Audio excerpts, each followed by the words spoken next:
विद्यार्थियों नमस्कार। आज हम अपने राजस्थान के और भारत के इतिहास का जो पाठ था 7वीं से 12वीं शताब्दी का जो राजपूत काल, उसके आगे का अध्ययन करेंगे। हमने राजपूत काल में उत्पत्ति के सिद्धांत पढ़ लिए हैं और उस उत्पत्ति के सिद्धांत के साथ साथ हमने मंडोर शाखा भी पढ़ ली थी। आज हम भीनमाल शाखा को पढ़ेंगे। भीनमाल शाखा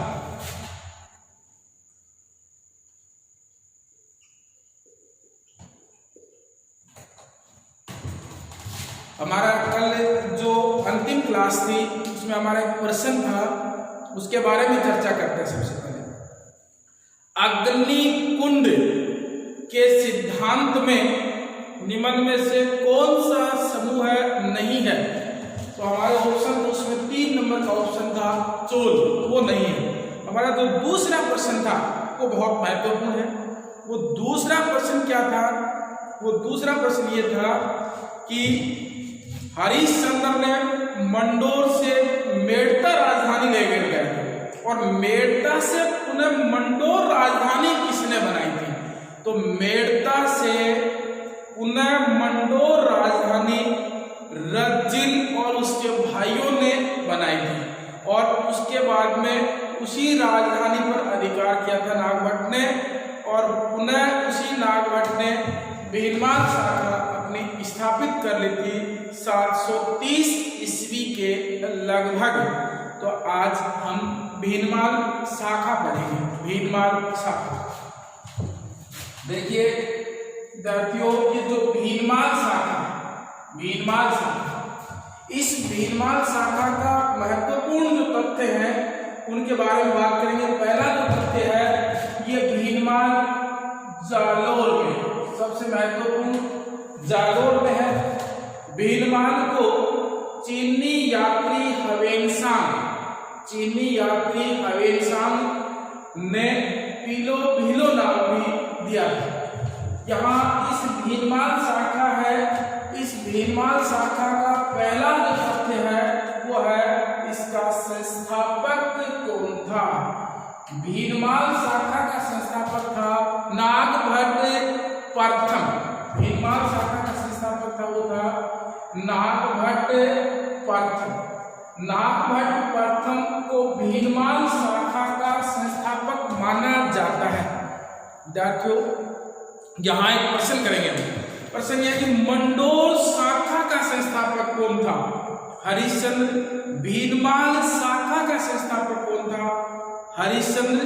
ये गलत हो जाएगा, यहाँ नागभट्ट प्रथम आएगा, लेकिन हरिश्चंद्र के 2 बार आएंगे। भीनमाल शाखा का संस्थापक नागभट्ट प्रथम, मंडोर शाखा का वो आ जाएगा हरिश्चंद्र, लेकिन गुर्जर प्रतिहार वंश का संस्थापक कौन था? तो वो भी हरिश्चंद्र ही आएगा। तो भीनमाल शाखा का संस्थापक कौन हो गया है? नागभट्ट प्रथम हो गया।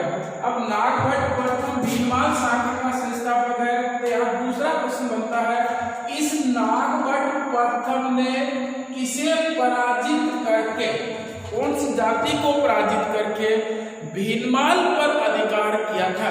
तो यहाँ प्रश्न आएगा नागभट्ट प्रथम ने चावड़ों को पराजित कर, चावड़ों को पराजित कर, चावड़ों को पराजित कर भीनमाल पर अधिकार किया था। चावड़ों को पराजित कर भीनमाल पर अधिकार किया था। यहाँ दूसरा तथ्य क्या बनता है? भीनमाल नागभट्ट प्रथम का जो दरबार है, इस नागभट्ट प्रथम का जो दरबार है, ये दरबार इतिहास में नागावलोक का दरबार कहलाता है। नागावलोक का दरबार कहलाता है। कौन सा दरबार कहलाता है? नागावलोक का दरबार। यहाँ प्रश्न आता है इसे मलेच्छों का नाशक भी कहा जाता है। अब प्रश्न आता है नागभट्ट प्रथम है, इसे मलेच्छों का नाशक कहा जाता है। या आगे प्रश्न करेंगे उसमें बहुत आसानी से सरल हो जाएगा। मलेच्छों का नाशक कहा जाता है। राम का प्रतिहार। अब मैं देख रहा हूं, ठीक, एक अच्छा प्रश्न है, अभी जो कमेंट्स दिया उसमें क्वेश्चन क्या है कि विप्र शब्द किसके लिए प्रयोग हुआ है? विप्र शब्द किसके लिए प्रयोग? ये जो विप्र शब्द है, ये विप्र शब्द प्रयोग हुआ है, वो हुआ है हरिश्चंद्र के लिए। किसके लिए हुआ है? हरिश्चंद्र। और इस विप्र का अर्थ होता है, वो याद रखना है, विप्र का अर्थ होता है, वो होता है ज्ञानी। विप्र का अर्थ होता है ज्ञानी। तो हरिश्चंद्र के लिए विप्र शब्द का प्रयोग किया गया था। इसका उल्लेख भी घटियाला के लेख में मिलता है। इसे राम का प्रतिहार शासक भी कहा गया है। नागभट्ट प्रथम को राम का प्रतिहार शासक कहा गया है। एक महत्वपूर्ण प्रश्न आता है कि इसे नारायण की मूर्ति का प्रतीक भी कहा गया है। मूर्ति का प्रतीक भी कहा गया है। नारायण की मूर्ति का प्रतीक इसे कहा गया है, नागभट्ट प्रथम को कहा गया है। नागभट्ट प्रथम से पहला प्रश्न, भीनमाल शाखा का संस्थापक कौन था? पहला प्रश्न। दूसरा प्रश्न क्या आता है, नागभट्ट प्रथम का दरबार इतिहास में क्या कहलाता है? नागावलोक का दरबार। तीसरा, भीनमाल किस जाति को पराजित किया? चावड़ों को पराजित कर इसने भीनमाल पर अधिकार किया था। अगला प्रश्न है, इसे मलेच्छों का नाशक, मलेच्छों का मतलब है अरबों का नाशक, मलेच्छों का मतलब क्या है? अरबों का नाशक। राम का प्रतिहार, राम का प्रतिहार, नारायण की मूर्ति का प्रतीक, इस नामों से इसे जाना जाता है। नागभट्ट प्रथम को माना जाता है। नागभट्ट प्रथम का कार्यकाल बात करें 730 से 760 है। नागभट्ट प्रथम का कार्यकाल परीक्षा में नहीं आएगा, क्योंकि नागभट्ट के बाद में कार्यकाल विवादित है। इनके आगे आमेर है, मेवाड़ है, जैसलमेर है, मारवाड़ है, बहुत से शासक हैं। कुंभा का याद रखो 1433 से 1467, वो महत्वपूर्ण है। कुंभा का है, सांगा का है, राणा प्रताप, बड़ा नाम है, इनके शासनकाल महत्वपूर्ण है। तो इसका 730 से 760 तक का था। यहाँ अब प्रश्न आता है कि इसकी उपाधियां भी थी। ये क्या थी? उपाधियां भी थी। विद्यार्थी कहते थे कि स्क्रीनशॉट ले लेते हैं इसका एक बार, तो 2-3 सेकंड है।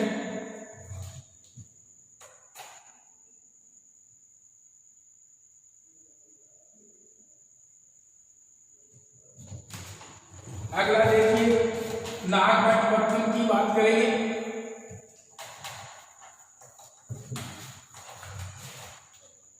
नागभट्ट प्रथम, नागभट्ट प्रथम की बात करें। नागभट्ट प्रथम की उपलब्धि क्या क्या थी? नागभट्ट प्रथम की उपलब्धि क्या क्या थी? नागभट्ट है इतिहास में इसका स्थान महत्वपूर्ण है। तो इसकी सबसे महत्वपूर्ण जो उपलब्धि थी वो थी अरबों को पराजित किया। अरबों को पराजित किया। महत्वपूर्ण प्रश्न है, उस प्रथम गुर्जर प्रतिहार शासक का नाम बताओ जिसने सर्वप्रथम अरबों को पराजित किया। तो वो कौन आ जाएगा साहब? नागभट्ट प्रथम। दूसरा प्रश्न यहाँ क्या बन रहा है? दूसरा प्रश्न है, जालोर का किला। जालोर का किला, जालोर का किला किस शासक ने बनवाया था? तो वो नागभट्ट प्रथम ने बनवाया था। कल्चर का भी प्रश्न है। जालोर का किला है वो किसने बनाया था? नागभट्ट प्रथम ने। प्रश्न अगला है, उज्जैन पर अधिकार किया। उज्जैन पर अधिकार किया, इसने उज्जैन पर अधिकार किया। उज्जैन के साथ साथ भारत में पश्चिमी भारत का व्यापारिक केंद्र था भड़ोच, उस पर भी अधिकार किया। भड़ोच पर अधिकार किया। ये इसकी महत्वपूर्ण उपलब्धियां थी। पहली उपलब्धि अरबों को पराजित किया, सबसे महत्वपूर्ण थी अरबों को पराजित करने वाला प्रथम गुर्जर प्रतिहार शासक कौन था? तो प्रथम गुर्जर प्रतिहार जो शासक था वो शासक का नाम है नागभट्ट प्रथम। उसके बाद में आता है जालोर का किला बनवाया, उसके बाद में उज्जैन पर अधिकार किया, उज्जैन पर अधिकार के बाद में आता है भड़ोज पर अधिकार किया। यह है भीनमाल शाखा के जो शासक नागभट्ट प्रथम है, ये वैष्णव धर्म को मानते थे। कौन से धर्म को मानते थे? वैष्णव धर्म को मानते थे।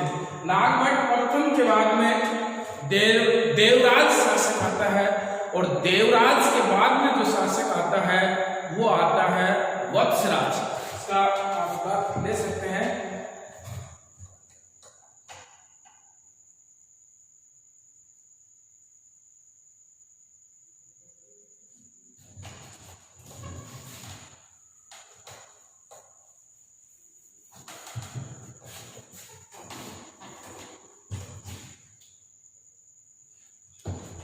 अगला जो शासक है वो शासक है वत्सराज, महत्वपूर्ण शासक है वत्सराज। इसको पढ़ेंगे वत्सराज को। वत्सराज थोड़ा सा टफ भी है और यहाँ से क्वेश्चन भी महत्वपूर्ण बनते हैं। वत्सराज को देखिए, वत्सराज, इस वत्सराज को पहला तथ्य है इसे रणहस्तिन कहा जाता है, बहुत महत्वपूर्ण है।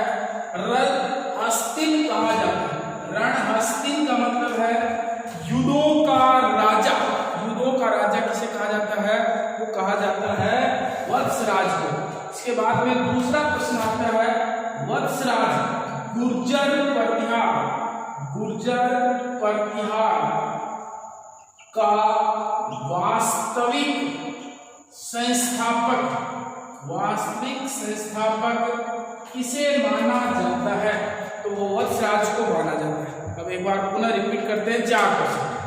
गुर्जर प्रतिहार वंश का संस्थापक हरिश्चंद्र, मंडोर शाखा का संस्थापक हरिश्चंद्र, भीनमाल शाखा का संस्थापक नागभट्ट प्रथम, और गुर्जर प्रतिहार वंश का वास्तविक संस्थापक किसे माना जाता है?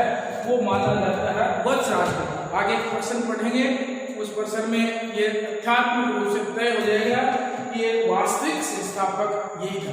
इसके बाद में है इस वत्सराज के युद्धों का उल्लेख मिलता है। वत्सराज के जो युद्ध है उनका उल्लेख मिलता है। अब उनके युद्धों की बात करेंगे रणहस्तिन की, ये थोड़ा सा डिटेल से देखना है विद्यार्थियों। वत्सराज एक महत्वपूर्ण शासक है। इसका सबसे पहला उल्लेख मिलता है कि वत्सराज ने समीकरण भंडी को पराजित किया, समीकरण भंडी को पराजित किया। अब यहाँ एक महत्वपूर्ण प्रश्न है कि वत्सराज ने जिस समीकरण भंडी को पराजित किया था, इस समीकरण भंडी पर जो विजय प्राप्त की थी, इस विजय का उल्लेख कहाँ मिलता है? इस विजय का उल्लेख कहाँ मिलता है? समीकरण भंडी पर जो किया था इसका उल्लेख मिलता है। इस विजय का उल्लेख, 2 प्रश्न है ये भी, विजय का उल्लेख, तो ये विजय का उल्लेख मिलता है, वो मिलता है ग्वालियर प्रशस्ति में मिलता है, ग्वालियर प्रशस्ति में मिलता है। दूसरा प्रश्न है भंडी जाति है। देखिए एक प्रश्न हमने पहले पढ़ा था, गुर्जर एक जाति है, इसका उल्लेख ऐहोल अभिलेख में मिलता है, जबकि भंडी एक जाति है, इसका उल्लेख जोधपुर अभिलेख में मिलता है, जोधपुर अभिलेख में मिलता है। कौन सा अभिलेख में मिलता है? जोधपुर अभिलेख में मिलता है। अब इसके आगे प्रतिहार वंश का सबसे महत्वपूर्ण एक युद्ध है, वो युद्ध है त्रिराष्ट्र संघर्ष। हम अगला जो अध्याय है वो पढ़ेंगे त्रिराष्ट्र संघर्ष, त्रिराष्ट्र संघर्ष। इस त्रिराष्ट्र संघर्ष को हम पूर्ण रूप से समझने की कोशिश कर रहे हैं और इसको थोड़ा सा आप गौर करेंगे। समझना। त्रिराष्ट्र संघर्ष ये हमारा भारत की स्थिति है, यहाँ लगभग राजस्थान की स्थिति है। यहाँ एक वंश था, उस वंश का नाम है पाल वंश। पाल वंश, और यहाँ पाल वंश का शासक था, उसका नाम था धर्मपाल। विश्वविद्यालय में इसने स्थापित करवाया था धर्मपाल। यहाँ दक्षिण भारत, ये जो दक्षिण भारत है, यहाँ दक्षिण भारत में एक राष्ट्रकूट वंश का राजा था। उस राष्ट्रकूट वंश के राजा का नाम था, वो था ध्रुव प्रथम। यहाँ था ध्रुव प्रथम। यहाँ कन्नौज पर अधिकार था। Kannauj, very very important. Kannauj का प्राचीन नाम कान्यकुब्ज था। इसका प्राचीन नाम क्या था? प्राचीन नाम वो था कान्यकुब्ज। कान्यकुब्ज, कन्नौज का प्राचीन नाम क्या था? कान्यकुब्ज। इस कन्नौज पर शासक था वो था इंद्र। कन्नौज पर शासक कौन? कन्नौज का शासक कौन था? उस समय कन्नौज का शासक था इंद्र। इस इंद्रा को हम इंद्रायुध भी बोल सकते हैं। ये यहाँ शासक था कन्नौज का, इधर राष्ट्रकूट वंश का, इधर प्रतिहार वंश। प्रतिहार वंश, इस प्रतिहार वंश का जो शासक था उसका नाम था वत्सराज।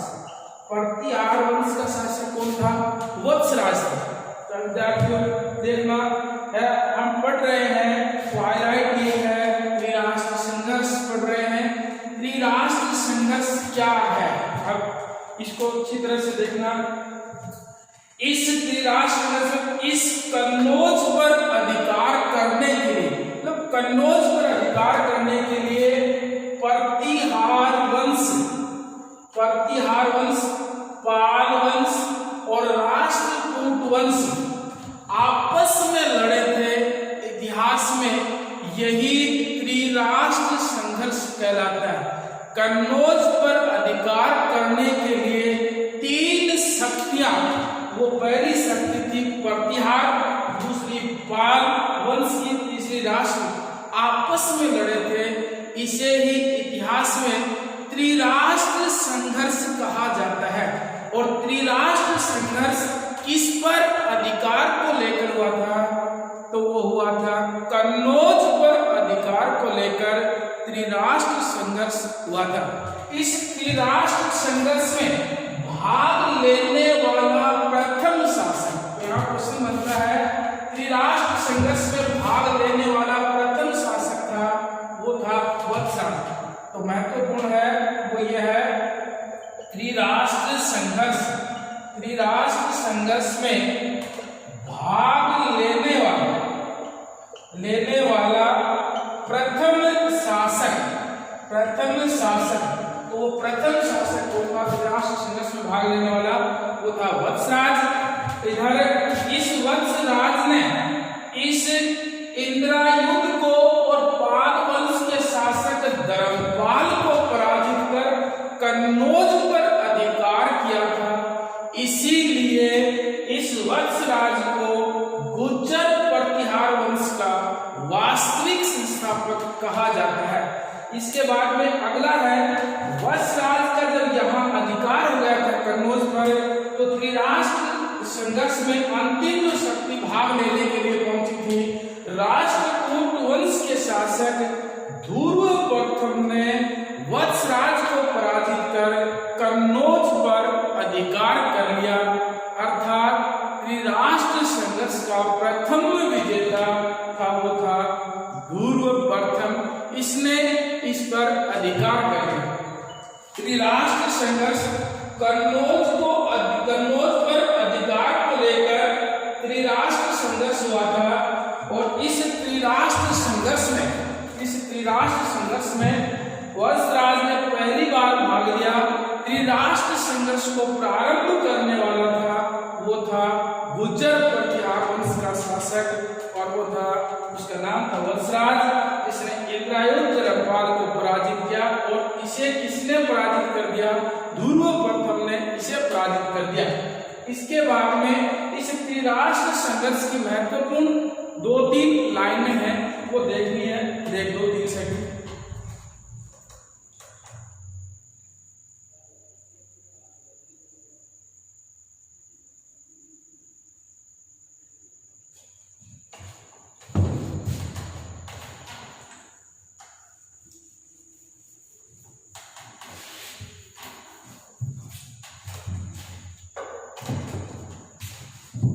तथ्य देखिए, त्रिराष्ट्र संघर्ष में वत्सराज की पराजय का उल्लेख कहाँ मिलता है? वत्सराज की पराजय का उल्लेख कहाँ मिलता है? तो वो मिलता है वणी ढिंढोरी के अभिलेख में। वणी ढिंढोरी के अभिलेख में मिलता है। यहाँ दूसरा जो प्रश्न है वो है, इसी के पास एक और अभिलेख है, रतनपुर का अभिलेख। इसी अभिलेख में भी इसका उल्लेख मिलता है। इसके बाद में अगला जो तथ्य है वो ये है कि त्रिराष्ट्र संघर्ष में विजेता ध्रुव प्रथम ने अपने वंश के कुल चिन्ह गंगा यमुना में स्थापित करवाए। इसका उल्लेख कहाँ मिलता है? तो वो मिलता है बड़ौदा के अभिलेख में मिलता है। और तीसरा जो महत्वपूर्ण प्रश्न है वो ये है कि ये जो त्रिराष्ट्र संघर्ष है, यह युद्ध गंगा यमुना के दोआब क्षेत्र में लड़ा गया। इसका उल्लेख कहाँ मिलता है? तो इसका उल्लेख मिलता है संजन सूरत अभिलेख में मिलता है। त्रिराष्ट्र संघर्ष के ये महत्वपूर्ण तथ्य थे।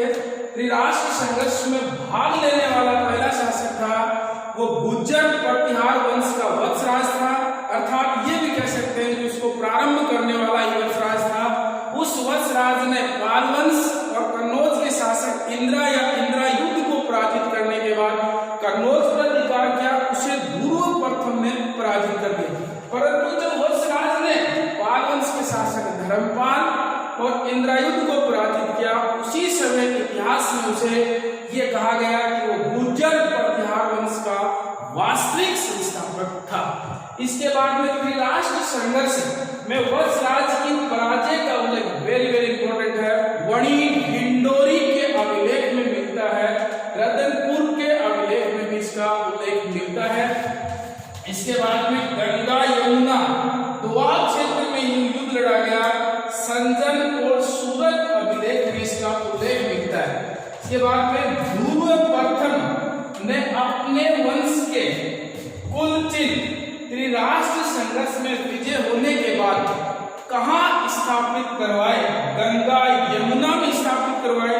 उसका उल्लेख बड़ौदा के अभिलेख में मिलता है।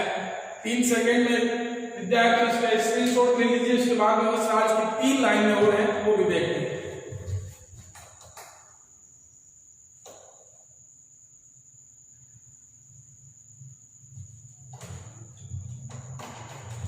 आगे देखिए,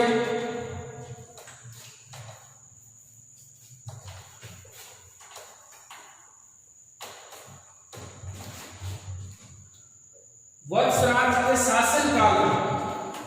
के शासनकाल में ये महत्वपूर्ण है। वत्सराज जब त्रिराष्ट्र संघर्ष में पराजित हो गया था तो वह अपनी राजधानी जबालीपुर ले गया था और वो जालोर है। उसके बाद में ओसिया, उसके बाद में महत्वपूर्ण है ओसिया। महत्वपूर्ण पहला नाम ही ये महत्वपूर्ण है कि ओसिया कहाँ स्थित है? जोधपुर में स्थित है। और जोधपुर छतरियों के लिए प्रसिद्ध है। ओसिया, ये जो ओसिया है, ओसिया में जैन मंदिरों का निर्माण हुआ था। जैन मंदिरों का निर्माण वत्सराज के शासन काल में ओसिया के जैन मंदिरों का निर्माण हुआ था। यह प्रश्न यहाँ बनता है, ओसिया का प्राचीन नाम क्या था? उपकेशपटन। उपकेशपटन, ओसिया का प्राचीन नाम क्या था? उपकेशपटन। राजस्थान के झुंझुनू जिले में सूरजगढ़ पड़ता है और उस सूरजगढ़ का प्राचीन नाम था, वो था अड़ीचा। तो ओसिया है, इसका उपनाम क्या था या प्राचीन नाम क्या था? उपकेशपटन। ये जो ओसिया है, इसे राजस्थान का भुवनेश्वर कहा जाता है। इसे राजस्थान का क्या कहा जाता है? भुवनेश्वर। और भुवनेश्वर जैन मंदिरों के लिए प्रसिद्ध है, ओसिया भी जैन मंदिरों के लिए प्रसिद्ध है। उपकेशपटन इसका प्राचीन नाम है। अगला प्रश्न है, इसके समय हरिवंश पुराण की रचना हुई और ये हरिवंश पुराण की रचना है, ये जिनसेन प्रभु या इसको कहते हैं जिनप्रभु सूरी ने इसकी स्थापना की थी। हरिवंश पुराण की रचना भी इन्हीं के शासनकाल में हुई थी। इसके बाद में बहुत महत्वपूर्ण ग्रंथ है, वो है कुलेमाला। ये ग्रंथ है और ये उद्योतन सूरी ने लिखा था। उद्योतन सूरी ने कुलेमाला ग्रंथ लिखा था। विद्यार्थियों, हाल ही में गत वर्षों में फर्स्ट ग्रेड में एक प्रश्न पूछा था, सत्यार्थ प्रकाश कहाँ से लिखा गया था? तो यहाँ प्रश्न पूछ सकते हैं, कुलेमाला ग्रंथ उद्योतन सूरी ने किसके काल में लिखा था? वत्सराज के काल में लिखा था और 778 ईस्वी में लिखा था, जो जालोर से लिखा था। कहां से लिखा था? जालोर से लिखा था। ये भी इसी वत्सराज के शासक काल की कड़ी है। वत्सराज के बाद में अगला जो शासक आएगा वो है नागभट्ट वर्थ। आज का हमने 2 शासक पढ़े हैं और जो 2 शासक पढ़े हैं उनमें एक तो नागभट्ट प्रथम पढ़ा भीनमाल शाखा का और दूसरा पढ़ा है वत्सराज। वत्सराज बहुत महत्वपूर्ण शासक है। इस वत्सराज के बाद में अगले जो शासक आएंगे वो नागभट्ट द्वितीय आ जाएगा, मीरभोज आ जाएगा, महेंद्रपाल आ जाएगा। उसके महेंद्रपाल के बाद में महिपाल आ जाएगा। महिपाल के बाद में हम छोटे छोटे 2 शासक राज्यपाल यशपाल पढ़ेंगे, प्रत्यार वंश को समाप्त करेंगे। तो यहाँ ये दोनों टॉपिक महत्वपूर्ण है। विद्यार्थियों, आज के लिए जो कल अपनी जो क्लास होगी उसके लिए आपके लिए एक प्रश्न है, वो ये है, किस गुर्जर प्रतिहार शासक का काल न्यायप्रिय शासक काल के रूप में प्रसिद्ध था? इसकी हम चर्चा बाद में करेंगे। नमस्कार।